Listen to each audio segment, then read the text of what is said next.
People who don't believe in love or the possibility to have a healthy, long-lasting relationship all have the same problem. They have never seen it before. We're surrounded by broken families, discouraging statistics, and a media that portrays really awful, bad examples of relationships that are meant to entertain and not educate.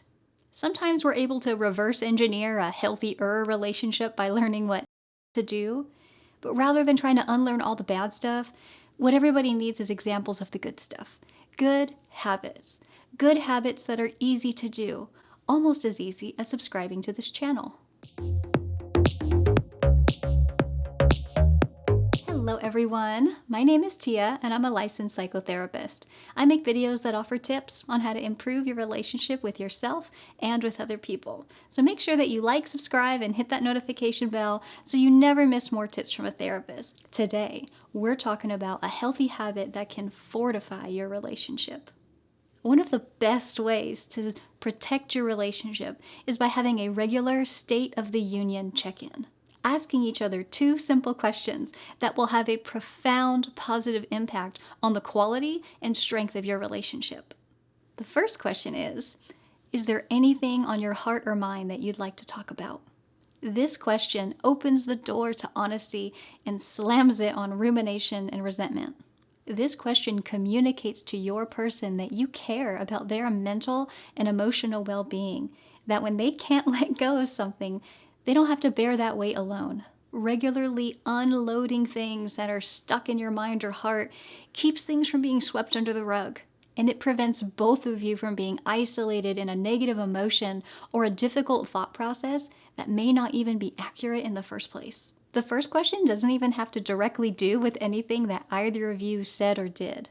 It simply means that if there's anything that they're struggling with, whether it involves you directly or not, that they can bring it to you and the two of you can talk it out together, that you're on the same team and that their well-being is your well-being.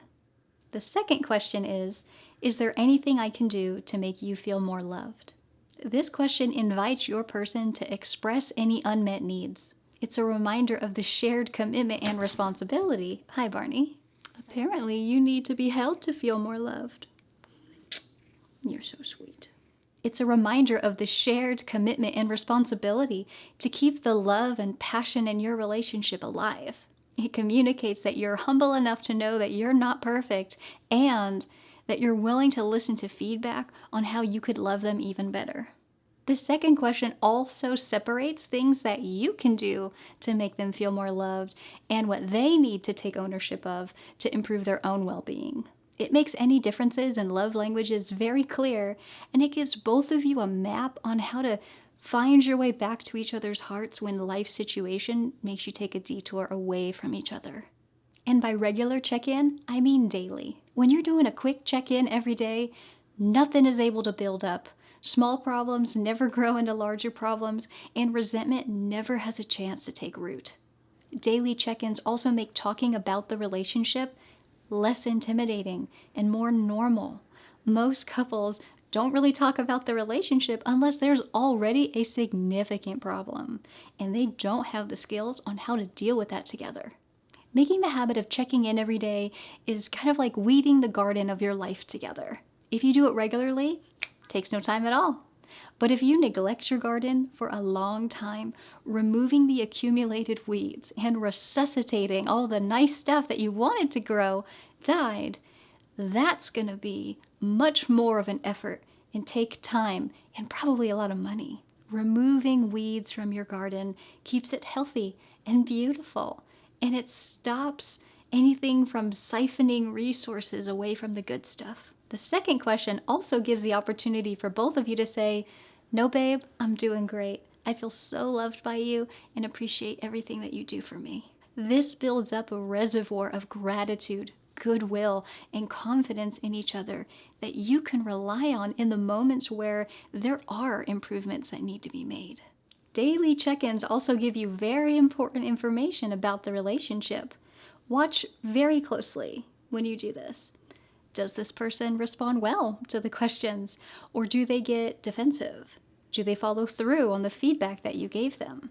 Tracking this data will either build confidence in the relationship, or it will make it clear to you very early on that it's time to find a more compatible person. Now, to and State of the Union can go beyond just you and your person. These check-ins can be applied even with your kids. With these 2 questions, you're able to build secure attachment in your child, reinforce that parent-child bond, and model healthy relationship skills with your spouse for your kid to watch and absorb. You can become that positive example of relationships that your generation didn't have. If you begin a relationship with this habit in place, you can avoid the vast majority of pitfalls that overtake most marriages. If you're already in a relationship, it's not too late. Now is the perfect time to start incorporating this healthy relationship habit. If the idea of initiating a State of the Union with your person scares you, it will either give you the reassurance that you needed or the clarity that your fears were warranted and that this person is not your person. What are your tips on building healthy, strong, long-lasting relationships? Leave a comment in the comment section below and let's help each other out. Thank you so much for watching. Remember, like and subscribe, and I'll see you in the next one.